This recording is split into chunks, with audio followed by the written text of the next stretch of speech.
animals. We are one, and there's tons of other animals on the planet. We see them all the time. But did you know they're really diverse?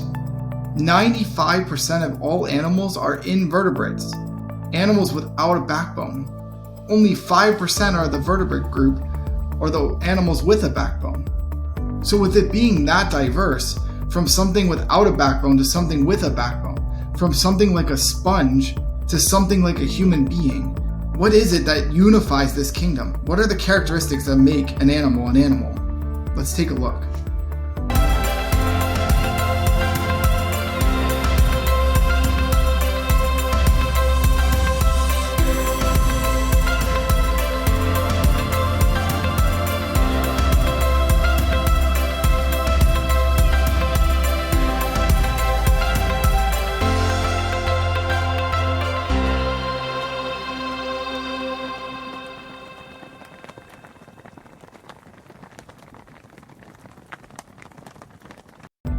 So by now you probably know that biology is the study of life.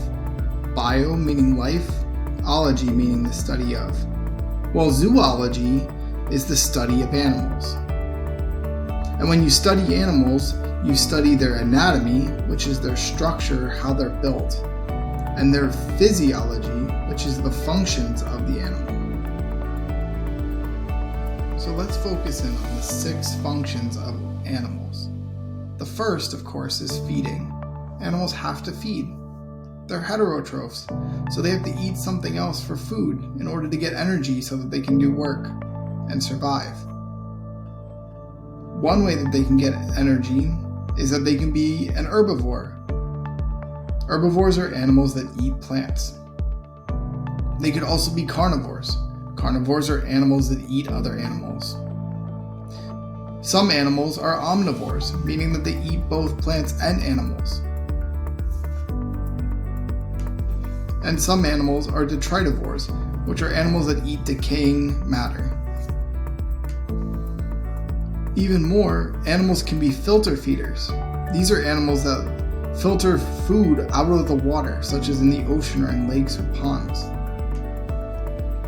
Animals can also be parasites, which means that they are in a symbiotic relationship, living closely with another species. In a parasitic relationship, the parasite feeds off of and harms the host. And the host is the animal that's harmed in the relationship. A second function of animals is that they have respiration, meaning that they have to have some way of taking oxygen in and getting rid of carbon dioxide. With animals, this can happen one of 3 ways. You can have animals that use lungs for breathing, you can have animals that use gills, and you can have animals that use their skin. They can use the idea of diffusion, where the gases move from higher concentration to lower concentration. Another function of animals is that they have to have some form of circulation, a way to move materials around their bodies. In smaller animals, this happens through diffusion. In larger animals, they have an actual organ system that does this for them, called the circulatory system. The goal of either form, is to actually move materials around the body of the animal. Another function is excretion. Animals must have some way to excrete waste, get rid of waste, in particular, nitrogenous waste. Nitrogenous waste like ammonia. For us humans, we have an organ called the kidney that's involved in taking care of excretion. Another function is that animals respond to stimuli. Something changes in their environment and it causes some kind of reaction. This is a response to a stimulus, such as a loud sound causing them to run away, putting their bodies on alert, causing that fight or flight mechanism. Something stimulates a response. And yet another function is movement. Most animals move at some point during their life. They can run, they can walk, they can swim, they can crawl, they can fly. But movement is a function that animals exhibit. And the last function that we're going to talk about is that animals, like all living things, must reproduce. To reproduce means to make new members of your species, to create a new generation to carry on your genes. Most animals reproduce sexually, meaning that they mix up their traits with two parents involved in the process. But many invertebrates also reproduce asexually, meaning that only one parent is involved. They create offspring that are genetically identical to themselves.